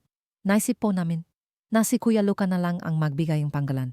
Binuksan ko ang kuwaderno. Simpleng himig, simpleng mga salita. May isang taong dating naglakbay ng malayo pagkatapos ay bumalik. May isang taong dating tahimik pagkatapos ay kumanta para marinig. Natigilan ako nang basahin ko ang huling bahagi.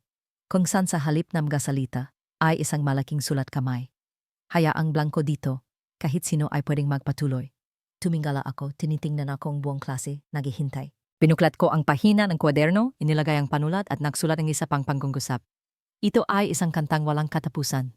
Nang gabing iyon, nagisa akong nakatayo sa silid-aralan. Tinitingnan ang putpod na piano, ang umalog na kahoy na upuan, at ang dilaw na ilaw na bumabagsak.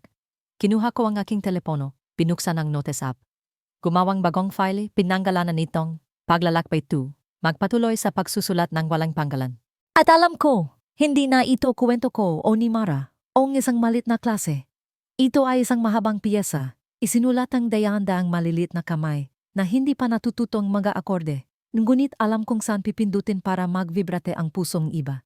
3 buwan pagkatapos bumalik sa Bacolod, hindi ko na mabilang ang dami ng mga email, text message at sulat na ipinadala sa proyekto. May mga linya na nakasulat sa Tagalog, Cebuano, at maging sa lumang Ilonggo. May sulat mula sa isang 84 taong gulang na lola sa Iloilo na nagsasabing gusto niyang turuan ng kanyang apo kung paano tumugtog ng mga kastanet gamit ang mga kawayan. May text message mula sa isang binatang dating lulong sa droga na nagsasabing natagpuan niya muli ang unang tunog sa kanyang isipan nang marinig niya ang kantang Sino Ako na kinakantang mga bata. Araw-araw, may mga bagong bisita sa silid-aralan sa likod ng simbahan. Hindi lang mga bata. May mga manatahimik na dumarating nanonood at pagkatapos ay umalis. May mga ina na nagdadalang 2 anak at isang sakong bigas. Kapalit ng isang klase. May isang lalaking kaedad ko na nakatayo lang sa labas ng bakod. At sa ikatlong linggo lang nagkaroon ng lakas ng loob na pumasok at humiling na matutong. Makinig. Ang proyektong Community Music Station ay opisyal na pinalawak sa 12 probinsya. Bawat lugar ay huminging kopya ang kantang walang katapusan, isang piyesa na walang pamagat isinulat mula sa klase sa Bacolod na may blankong bahagi para sa mga mag-aral na magpatuloy. Ngunit habang lumalago ang lahat tulad ng isang baging na kumakapit sa isang balag, isang bagong pagliko ang lumitaw. Isang malaking kumpanyang media mula sa Manila ang nagalok na makipagtulungan sa paggawang isang pambansang programa sa telebisyon batay sa modelong ito. Tinawag nila itong The Real Voice, ang tunay na boses ng bansa. Maganda ang ideya, bawat episode ay isang probinsya, isang orihinal na piyesa, isang grupo ng mga bata na nagtatanghal. Walang mga hurado, walang elimination. Pagkukuwento lang gamit ang musika. Ngunit sa kaibuturan ng aking puso, may isang hibla na nagsimulang humigpit. Natakot ako. Natakot na muli. Ang musika ay babalik sa lugar kung saan ito dating nawalan ng boses. Ang entablado. Nagpulong kami ni Mara kasama ang production team sa isang coffee shop sa Iloilo. Walang kamera, walang pirmahan, isang pag-usap lang. Ang kinatawan ay si Rico, isang direktor sa telebisyon na nakagawa ng maraming malalaking programa sa musika. Mabagal siyang magsalita maikli at lalo na, hindi gumagamit ng mapagmalaking wika. Ayokong gawin itong isang game show, sabi ni Rico. Gusto kong panatilihin ang kapaligiran tulad ng mga araw na tumutugtok kayo sa gitna ng nayon. Handa ang aking team na umatras. Umatras hanggat maari. Magre-record lang, hindi makikialam. Tiningnan ako ni Mara. Nagtanong ako, walang MC? Walang commercial break sa gitna? Meron, pero ang pagpapakilala ay nasa labas ng panggunahing nilalaman. At ang mga sesyon ng musika, walang pag-e-edit. Isang eksena, isang beses. Ipinikit ko ang aking mga mata sandali. Ang problema ay, hindi alam ng mga batang iyon na sila ay nasa telebisyon. Sila ray tutulang. Kung alam nilang may kamera, iba ang kanilang pagkanta. Tumango si Rico, at dahil diyan gusto kong kayo ni Mara ang gumabay sa kanila, hindi para turuan silang gumarte, kundi para panatiling toto. Halos 2 linggo kaming nag-isip. Sa panahong iyon, umalis si Mara sa Bacolod para libutin ang mga music station sa probinsya. Naiwan ako nagtuturo sa bagong klaseng mga bata. Isang grupo na may 3 hindi nakapagsasalita, 2 takot sa maraming tao, at isang hindi pa nakakitang piano. Nagturo ako gamit ang mga senyas, mga tingin tawa at maging. Ang mahinang pagtapik mula sa sahig. Isang hapon, hinila akong isa sa mga pipi at inilagay sa aking kamay ang isang pirasong papel. Kuya, kung mapapanood akong mga tao sa TV, pagtatawanan ba nila ako? Matagal kong hawak ang papel. Pagkatapos ay nagsulat akong sagot sa ilalim mismo. Kung ikaw ay toto, ang kanilang manggangiti ay magiging toto rin. Pagbalik ni Mara mula sa kanyang paglalakbay sa mga probinsya, ang kanyang muka ay punong pag-isip. Umupo kami sa tabing ilog, sa isang tahimik na batuhan, kung saan kami madalas pumunta nung mga estudyante pa kami. Sa Zamboanga Music Station, kwento niya, sinubukan nilang mag-shoot ng isang introductory episode. May mga camera, may mga props. Sa simula okay lang, pero pagkatapos, hiniling ng direktor sa mga bata na kantahin muli ang nakakantig na bahagi ng isang beses pa.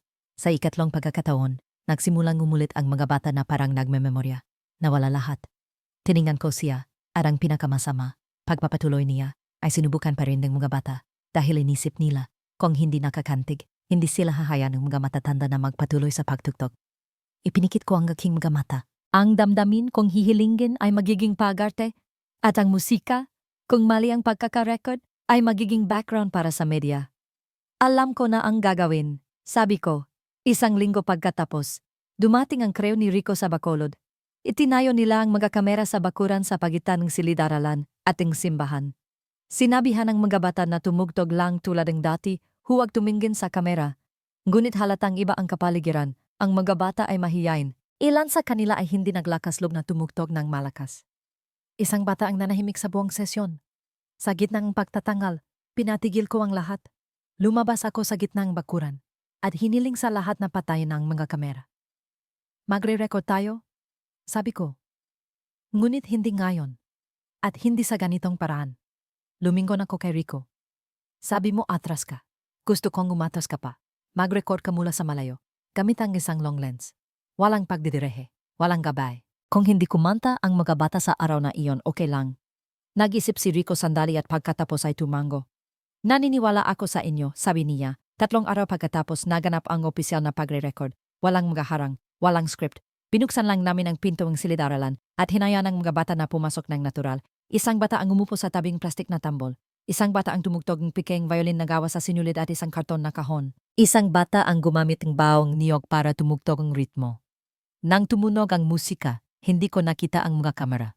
Nakita ko lang ang nanggiti sa mukha ni Mara at ang mahinang boses na unti-unting kumakalat na parang sinagangaraw sa sahig na gawa sa kahoy. Pagkatapos ng pagre-record, isang kameraman na nakagawa na ang dandang malalaking gamisyo ang lumapit at nakipagkamay sa akin. Sa unang pagkakataon umiyak ako habang nagre-record ng isang programa sa musika. Hindi dahil sa boses, kundi dahil sa katotohanan. Isang linggo pagkatapos, ipinalabas ang unang episode ang The Real Voice sa telebisyon. Walang commercial break sa gitna. Walang dramatikong pagpapakilala. Tanging mga static na imahe, malayong kamera, at ang mahinang awit na umalinggaw mula sa sementadong bakuran sa gitnang bakolod. Walang mga ranking, walang viral hashtags, ngunit may libu-libong komento. Nakinig ako at hindi ko naramdaman na kailangan kong magsabi ng kahit ano. Sinabi ng anak kong babay na sa unang pagkakataon gusto niyang matutong tumugtog ng piano. Hindi para sa isang kompetisyon, kundi para kumanta para sa kanyang lola. Ako ay pipi at mas naintindihan ko ang kantang yun kaysa kaninuman. At ang mga bata, hindi nila alam na ipinalabas ang kanilang episode. Nang araw na iyon, tumutugtog sila para sa isang batang may sakit sa kanilang kapitbahayan. 3 linggo pagkatapos, nakatanggap akong isang sulat mula sa Kagawaran ng Edukasyon.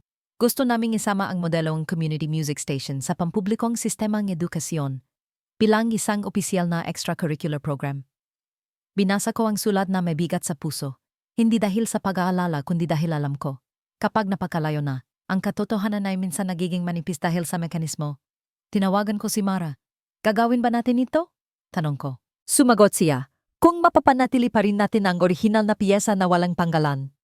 Kinabukasan, isang binata ang pumasok sa silid-aralan, yumuko ng malalim. Agad ko siyang nakilala. Si Joshua, ang batang dating pinakamahiyan sa klase. Ngayon, tala niya ang kanyang gitara at isang tumpok ng papel. Nagtapos na po akong music education. Gusto ko pong bumalik dito, magturo kasama ninyo. Tiningnan ko si Mara. Ngumiti siya. Ang kantang walang katapusan ay may mga bagong manunulat. Nang hapong iyon, naglatag kaming isang mahabang rolyong papel sa sementadong sahig. Isinulat namin sa simulang linya. Kung kaya mong kantahin ang isang bagay na hindi mo pa nasasabi. Ano iyon? Pagkatapos ay iniwan itong blanco. Bawat bata ay lumapit. Nagsulat gamit ang garapal na sulat. Miss ko na si Lola.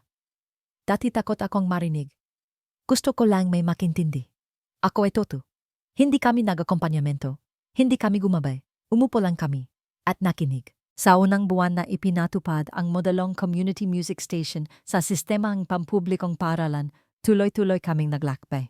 Mula sa mga paaralan sa kabundukan ng Bukidnon hanggang sa mga malalayong isla tulad ng Guimaras.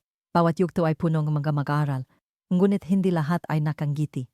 Napagtanto ko ito nang makarating kami sa isang elementarya sa Antique. Sinalubong kaming punong guro na may standard ng ngiti, punong mabuting hanggarin. Ngunit pagpasok sa silid-aralan, nakita ko ang isang whiteboard na punong ng salitang grading, presentation, bonus points, progress report. Isang mag-aral ang tumayo at binasa ng malakas ang isang tula na ginawang kanta. Pantay ang mga salita, malinawang boses, ngunit walang anumang emosyon. Lumingon si Mara sa akin. Hindi kami nagsalita. Ngunit alam kong pareho kami nginisip. Nangyayari na ang kinatatakutan natin. Nang hapong iyon, umupo ako kasama ang gurong na mamahala sa musikang paralan. Mahilig ka ba sa musika? Tanong ko. Tumango ang batang guro. Nag-aral akong musika mula pagkabata. Ngunit kapag nagtuturo, kailangan kong sundin ang lesson plan. Kailangan may mga pamantayan mga target. Kailangan kumuhang pagsusulit ang mga mag-aral, magtanghal at makapasa. Inilagay ko sa mesa ang orihinal na piyesa mula sa klase sa Bacolod. Ang papel na walang panggalan na may linya lamang na kung kaya mong kantahin ang isang bagay na hindi mo pa nasasabi. Ano iyon? Tiningnan itong guro at pagkatapos ay yumuko. Dati akong may sariling kanta. Ngunit hindi ko pa ito kinakanta sa harap ng mga mag-aaral. Takot akong hindi nila maintindihan. Marahan akong nagumiti. Hindi kailangang maintindihan, kailangan lang maramdaman. Kinabukasan, siya ang nagsimulang klase sa isang instrumental na piyesa na isinulat niya nung 15 taong gulang pa lamang. Nang tumunog ang himig, walang isang bata ang umalis ng tingin. Alam ko, naroon pa rin ang ugat. Kailangan lang ng isang taong maglakas loob na diligan ito ang katotohanan. Ipinagpatuloy namin ang aming paglalakbay sa La Paz Elementary School, isang lugar sa tabing ilog kung saan maraming bata ang pumapasok sa klase gamit ang maliliit na bangka. Doon, ang silid-aralan ng musika ay nasa tabi mismo ng pampang. May mga sahig na may mga batik-batik na mansa at ang tunog ng hangin na dumadaan sa mga siwang ng tabla ay parang isang malalim na plauta. Ang guro dito ay isang matandang lalaki na mahigit 60 taong gulang. Puti na ang buhok. At tinatawag ang mga bata na mga butiling palay na marunong kumanta. Hindi ako marunong ng teoryang musika, sabi niya sa akin. Ngunit kilala ko ang aking mga tainga. Kapag tama ang naririnig nito, umiyak ito. Ang klase sa La Paz ay hindi gumagamit ng pisara.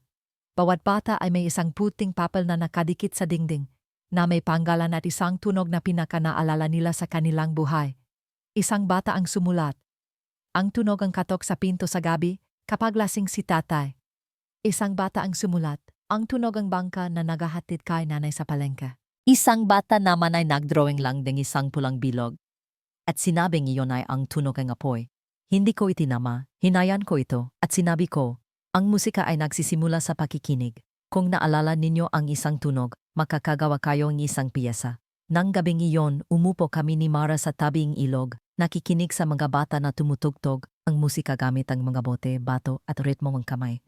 Walang sinuman ang kumanta ng malinaw. Ngunit nakita ko na ang gatunog na iyon ay mas toto kaysa sa anumang akorde sa libro. Kinabukasan, nakatanggap akong tawag mula sa Manila. Isang deputy secretary ng kagawaran ng edukasyon ang gustong sumali kami sa isang pambansang kumperensya upang talakayin ang pagsasama ng musika sa komunidad sa pangunahing sistema ng pagtuturo. Sinusuportahan ko ang iyong modelo, sabi niya. Ngunit kailangan namin ng isang templat. Kailangan namin ng kapamantayan. Kailangan namin ng pagsukat. Ilang segundo akong nanahimik. Ginu, sagot ko. May mga bagay na kapag mas sinusukat, mas nasisira. Dumating ako sa Manila isang maulap na umaga. Ang kumperensya ay ginanap sa isang malaking exhibition center. Mahigit 200 kinatawan mula sa mga paralan, dibisyon ng edukasyon, at mga unit ng media ang dumalo. Bawat isa ay may dalang mga template, SART, o panukalang modelo ng integrasyon. Wala akong dalang anuman kundi ang orihinal na kopyang ang kantang walang katapusan. Ang lumang papel na kasama ko mula pa sa Bacolod, na may mga mansang tinta at garapal na sulat ng mga bata. Nang dumating ang aking turno para magsalita, umakyat ako sa entablado. Hindi binuksan ang projector, hindi nagtaas ang anumang SART. Binuklat ko lang ang papel. Ito lang ang dala ko, sabi ko. Natahimik ang buong bulwagan. Hindi ko tinututulan ang pagpasok ng musika sa mga paralan. Hinihiling ko lang na huwag itong ipasok bilang isang asignaturang may marka. Dahil ang mga marka ay nagudyok sa mga tao na kumanta para sa gantimpala, hindi para maintindihan. Nagsimulang magbulungan ang ilang tao. Isang opisyal mula sa isang dibisyon ang nagtaas ang kamay para tumutol. Ngunit kung walang pagsusuri, paano natin matutukoy ang pagiging epektibong modelo? Nanahimik ako. Pagkatapos ay inimbitahan ko ang isang batang babay mula sa La Paz na umakyat sa entablado. Ang batang sumama sa akin mula nung nakarang araw, na may dalang gitara na gawa sa bawang niyog at may 2 kuwerdas lamang. Maari mo bang kantahin ang kanta nung nakarang araw para sa mga tiyo at tiya dito? Tanong ko, tumango ang bata. Hindi tumingin sa sinuman, hindi bumati, niyakap lang ang kanyang gitara at kumanta. Dati hindi ako marunong magbasa ngunit marunong akong makinig, dati hindi ako naglalakas loob kumanta ngunit ngayon. Nakakapagkuwento na ako. Nang matapos ang kanta, walang pumalakpak. Hindi dahil hindi nila nagustuhan, kundi dahil hindi sila naglakas loob na sirain ang sandaling iyon. Isang mula sa kagawaran ang dahan-dahang tumayo, marahil hindi kailangang sukatin ang musika. Kailangan itong panggalagaan. Pagkatapos ng kumperensya, inimbitahan kami ni Mara na manatili para sa konsultasyon kasama ang isang grupong mga eksperto sa pagbuong kurikulum. Iminungkahi nila na panatilihin ang diwa, ngunit lumikhang isang nababaluktot na balangkas na maaring gamitin ng anumang paaralan. Hindi ako agad sumagot, bumalik kami sa Bacolod para tanungin mismo ang mga bata. Nang araw na iyon, naglatag kami ng isang malaking tela sa gitnang bakuran ng klase. Isinulat ko ang tanong gamit ang may kulay na tisa. Kung kailangang magbago ang klaseng musikang ito, ano ang pinakagusto ninyong panatilihin? Ang mga bata ay umupo humiga at ang iba ay tumakbo para kumuhang krayola at magsulat. Gusto kong magkamali. Gusto kong maglaro, hindi makipagkompetensya. Gusto kong kantahin ang isang bagay na hindi ko pa naikukuwento kay nanay. Gusto kong hindi tumawa ang mga kaibigan ko kapag nanginginig ako. Tiningan ako ni Mara. Sapat na ba, kuya? Tumango ako. Sapat na para sa isang tunay na hanay ng mga pamantayan. Ilang linggo pagkatapos, ipinadala namin ang aming proposal pabalik sa kagawaran. Pamagating dokumento, ang 5 hindi kailangan, ang 5 kinakailangan. Ang nilalaman ay, hindi kailangan, walang marka, walang pagraranggo, walang kompetisyon, walang sample na piyesa, walang kinakailangang pagtatanghal, kinakailangan, kailangang pakinggan, kailangang may karapatang manahimik, kailangang kumantang totu, kailangang may lugar para magkamali, kailangang may taong hindi tatawa kapag nanginginig ang iba. Sa sumunod na buwan, tinanggap ang dokumento bilang isang bahaging voluntaryong gabay para sa pambansang programa ang musika sa komunidad. Hindi sa pilitan, ngunit hinihikayat. At iyon mismo ang naging dahilan pagkalat nito mula sa mga bayan hanggang sa mga lungsod, mula sa mga boarding school hanggang sa mga pansamantalang tirahan. Ang mga piyesa na walang standard na nota, walang staff paper, ay umaling gaunggaw sa totong buhay. Isang hapon sa pagtatapos ng taon, si Joshua, ang dati kong estudyante, ay nagdala ng isang grupong mga bata sa klase. Tumutuktok sila gamit ang mga latang gatas, tsinelas at lapis. Nagtanong ako, saan ninyo ito natutunan? Isang bata ang nagsabi, mula kay Kuya Joshua. Sabi niya hindi kailangang maging magaling sa musika. Kailangan lang maging totu. Ngumiti ako. Pagkatapos ay binuksan ko ang piyesa na walang panggalan. Kung gayon, magpapatuloy tayo sa pagsusulat ngayon. Mahigit isang taon mula ng opisyal na kilalanin ang 5 hindi kailangan. 5 kinakailangan na gabay. Sinimulan naming dalhin ang modelo sa mga lugar na dating binurang digmaan, karahasan at kalamidad ang kanilang mga awit.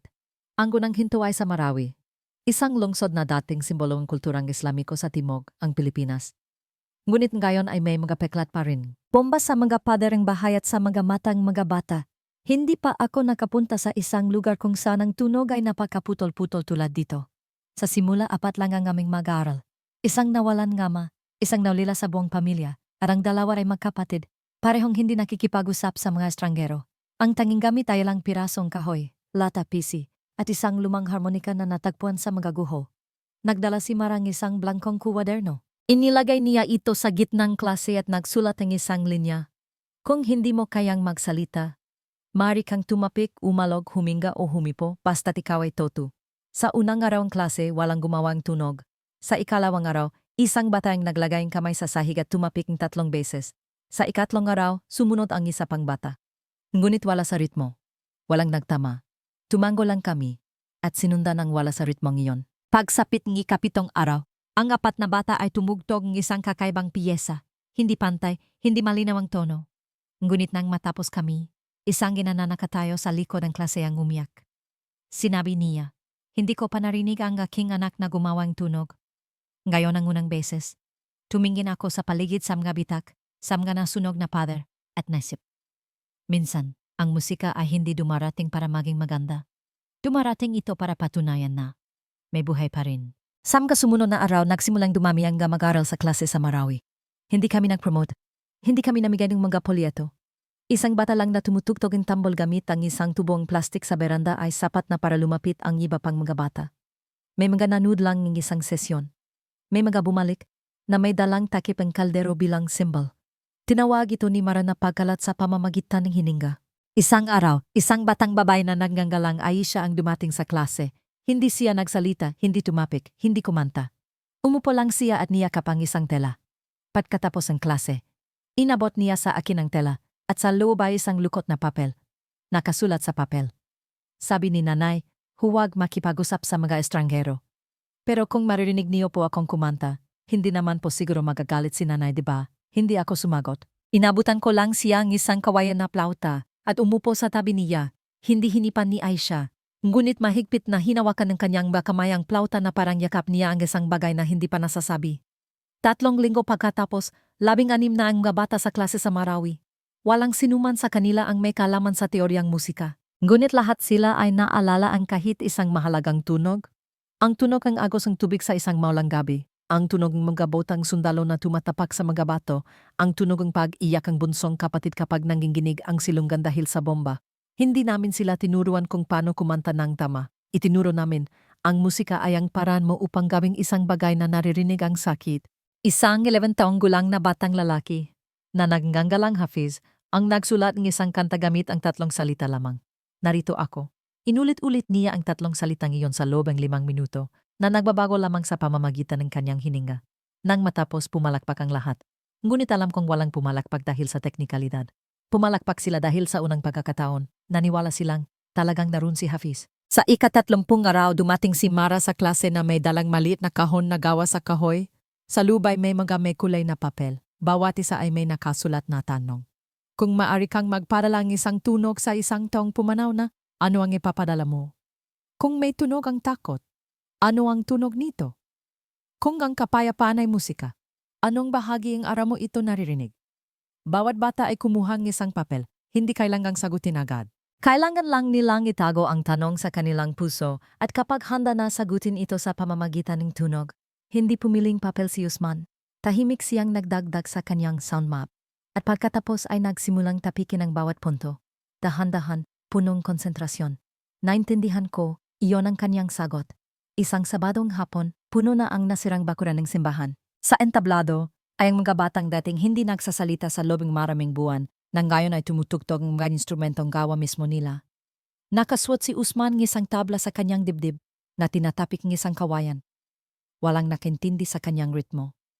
Ngunit nang magsimulang sumabay ang kanyang mga kasamahan sa grupo, isa-isa, natahimik ang buong karamihan na parang pinipigil ang kanilang hininga. Isang babay ang lumapit, tumutulo ang luha sa kanyang mga pisngi. Ako ang ina ni Usman, sabi niya. Akala ko sira na ang aking anak, ngunit ngayon, siya ang konduktor ng isang bagay na hindi ko kailanman pinanggarap. Pagkatapos ng pagtatanghal na iyon, inimbitahan si Usman na ibahagi ang kanyang piyesa sa isang community arts workshop sa Iligan. Hindi siya nagsalita, hindi rin siya nagsulat. Naglatag lang siyang isang malaking papel. Nagdrawing gamit ang uling at pulang Crayola. Isang hanay ng mga magkakapatong na bilog na may mga nakakalat na sariling simbolo. Sa tuwing tumutugtok siya, sinusundan niya ang mga hugis. Hindi kailanman pareho. Tumayo si Mara sa tabi niya at ipinaliwanag. Ito ang piyesang isinulat ni Usman gamit ang kanyang memorya. Walang ritmo, walang susi, ngunit may katotohanan. Natahimik ang buong bulwagan sa buong sesyon. Isang guro sa high school ang lumapit at nakipagkamay sa akin. Ang panggalan niya ay Ahmad, ang taong dating tumutol sa modelong musika na walang marka. Paumanhin, sabi niya. Dati nagtuturo lang ako para makapasa ang mga mag-aral sa pagsusulit. Ngunit pagkatapos marinig ang mga bata, napagtanto kong hindi ko pa pala itinuro ang musika. Mga simbolo lang ang itinuro ko. Inilagay ko ang aking kamay sa kanyang balikat. Ang musika ay hindi nagsisimula sa pisara. Nagsisimula ito sa tainga. At sa mga bagay na hindi kayang sabihin bibig. Sa huling linggo sa Marawi dumating si Aisha sa klase na may dalang malit na bag. Inilagay niya sa aking kamay ang 3 bato. Bawat isa ay may kulay na panulat, berde, lila at pula kahel. Bawat isa ay isang gabi, sabi niya. Ang unang gabi ay nung nasunog ang aming bahay. Ang panggalawang gabi ay nung nanahimik na si nanay. Ang panggatlong gabi ay nung napanaginipan kong tumutugtog akong plauta, ngunit wala akong naririnig. Hinawakan ko ang 3 bato. Pagkatapos ay marahan kong inilagay ang mga ito sa mesa, na parang 3 malalim na nota. Kung gayon, tutugtog ka ba talagang gayon? Tanong ko. Tumango si Aisha. Ang tunog ng plauta ay umalinggaw-ngaw, nanginginig na parang hangin na bumangga sa isang panaginip, hindi mataas, hindi malinaw. Ngunit napakatotoo na, yumuko ang lahat. Nang gabing iyon, nagiwan kaming isang kahon na gawa sa kahoy sa silid-aralan. Walang kandado, walang panggalan. Sa takip ng kahon, isinulat ni Mara. Sinumang may tunog na gustong itago, ilagay ito dito. Bawat bata ay lumapit. May nagulog ng isang malit na bato. May naglagay ng isang pirasong tela. Isang bata ang mainggat na naglagay ng isang papel na may maikling panggungusap. Humihinging tawad si Papa. Isa pang naglagay lamang ng isang lumang balat ng candy. Walang nagtanong kung bakit. Ang kahon na iyon ay hindi para magpaliwanag. Ito ay para lamang makinig sa pamamagitan ng hindi pakikinig gamit ang tainga. Kinabukasan, habang malapit na kaming umalis sa Marawi, niyakap ako ni Aisha sa unang pagkakataon. Kuya Luca, sabi niya, hindi ko po alam kung maganda ang pagkanta ko. Pero kahapon, narinig kong walang nagsasalita. Okay na po sa akin. Tumango ako. Ang katahimikan ay isang awit din kung pakikinggan ng tama. Dahan-dahang umalis ang bus sa lungsod, dumadaan sa mga bitak-bitak na kalsada. Tumingin ako sa bintana. Nakatayo pa rin ang mga bata sa bakuran. Kumakaway gamit ang kanilang mga instrumentong gawa sa kawayan. Takiping latang gatas, lata. At mga bagay na hindi mapanggalanan. Kinuha ni Mara ang isang pirasong papel mula sa kanyang backpack. Ito ang bersyon ng ang kantang walang katapusan na isinalin niya sa tausug. Ang wikang Marawi, ipinabasa niya ito sa akin. Hindi perpekto ang salin, ngunit may isang bahagi na nagpabulunan sa akin. Kung wala na ako dito hayaang manatili ang aking tinig sa kamay ng iba kahit malibasta tutu pa rin. Inilagay ko ang aking kamay sa aking puso. At alam ko, ang kantang iyon ay hindi na pag-aaring sinuman. Ito ay para sa lahat ng mga batang hindi narinig ang kanilang sariling alinggaw. 10 taon mula nang buksan namin ang unang klase sa Bacolod.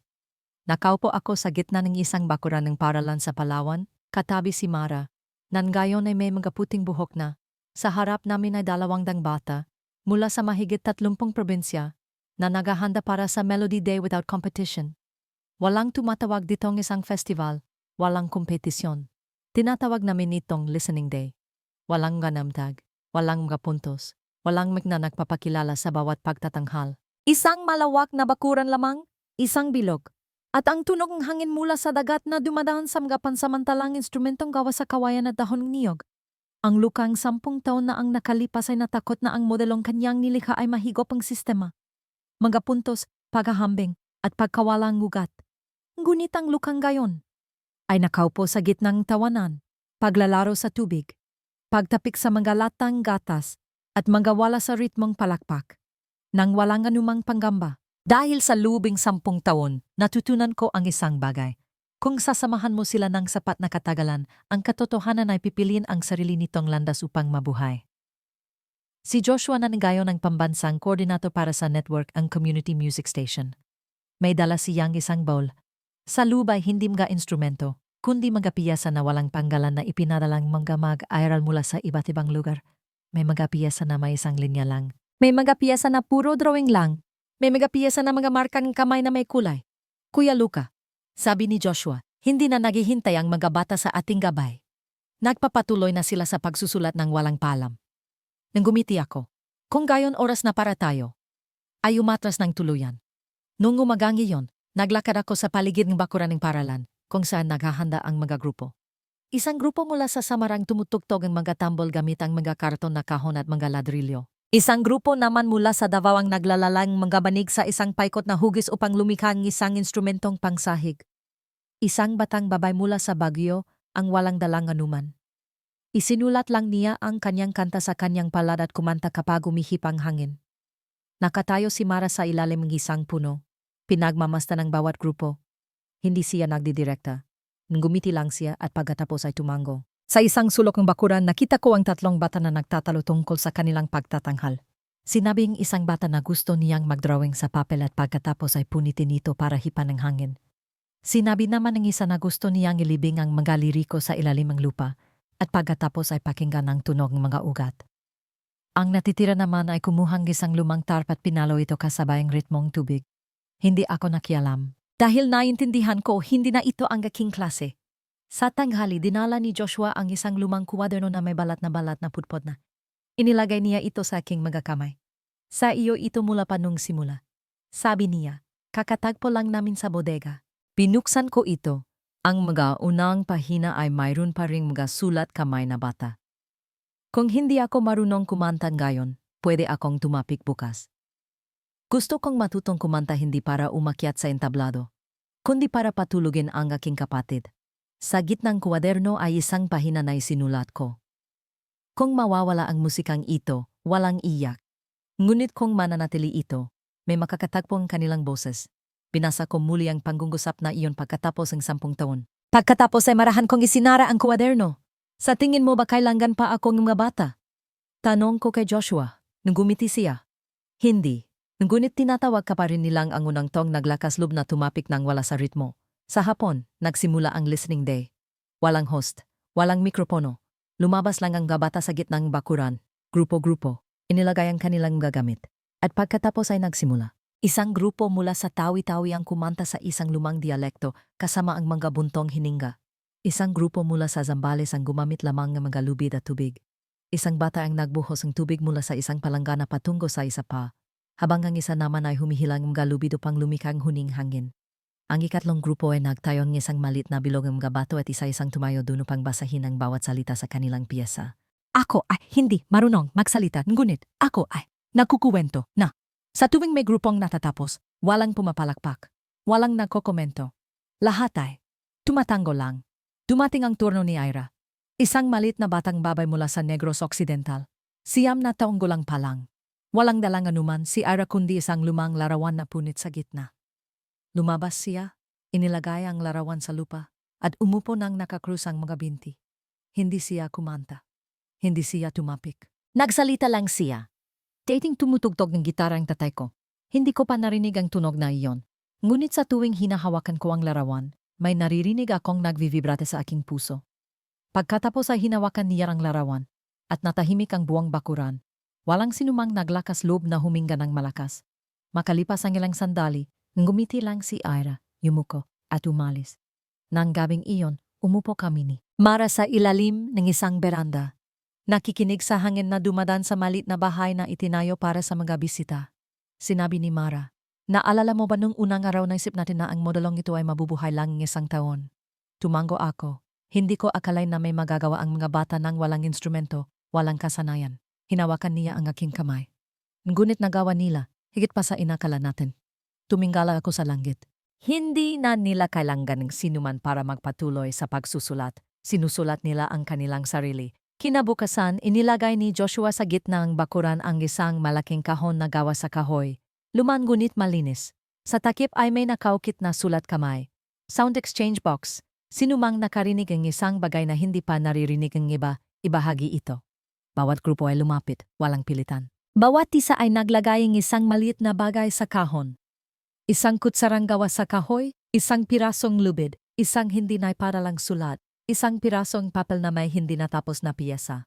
May isang batang hindi naglagay ng anuman, inilagay lang ang kanyang kamay sa kahon at ipinikit ang kanyang mga mata.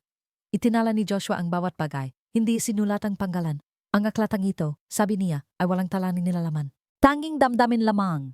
3 buwan pagkatapos, nabuo ang isang network, ang Library of Wordless Sounds, na matatagpuan sa 17 rehiyon sa buong Pilipinas. Bawat lugar ay naging mga tunog hininga bulong at hindi natapos na mga piyesa na nilika o ni-record mismong mga bata. Isang araw, narinig ni Luca ang isang batang babae na binubuksan ang isang aparador sa aklatan. Kinukuha ang isang lukot na papel at binabasa ito ng malakas. Kung naalala mo pa, hindi pa nawawala ang iyong boses. Lumingon siya sa librarian at nagtanong, "Sino ang nagsulat nito?" Sumagot siya, "Walang pumirma, baka ikaw nung bata ka pa." Umupo si Luca sa labas, sa tabing isang kahoy na karatula na may nakaukit. Ang musika ay hindi nagsisimula sa isang nota. Nagsisimula ito sa isang taong hindi na natatakot na marinig ang kanyang sarili. Lumapit si Joshua, inabot kay Luca ang isang bagong piyesa na isinulat ng mga kabataan. Ang panimulang bahagi ay kinuha mula sa Ang Kantang Walang Katapusan. "Kuya Luca," sabi niya, "ipagpapatuloy namin ang kuwento. Ngunit hindi na gagamitin ang iyong panggalan. Ikukuwento namin ito sa parang kailangan namin." Tumango si Luca, tumayo, at lumabas sa bilog. At sa unang pagkakataon sa lubing 10 taon, hindi na niya kailangang maging sentro. Salamat sa iyong pakikinig hanggang sa dulong paglalakbay. Ang Alinggaunggaw sa likod ng maskarang bakolod ay isang kwentong batay sa mga tunay na karanasan, ng mga guro, ng mga bata, at ng mga tunog na dating nakalimutan. Kung nakita mo ang iyong sarili sa isang sandaling katahimikan, sana'y matulunggan karang kwentong ito na mapatanto na ang musika ay hindi kailangang maging tama, kailangan lang maging totoo. Kung nagustuhan mo, mangyaring i-follow ang channel upang makinig sa higit pang mga kwentong tumatagos sa puso. Muli, salamat sa iyong pakikinig.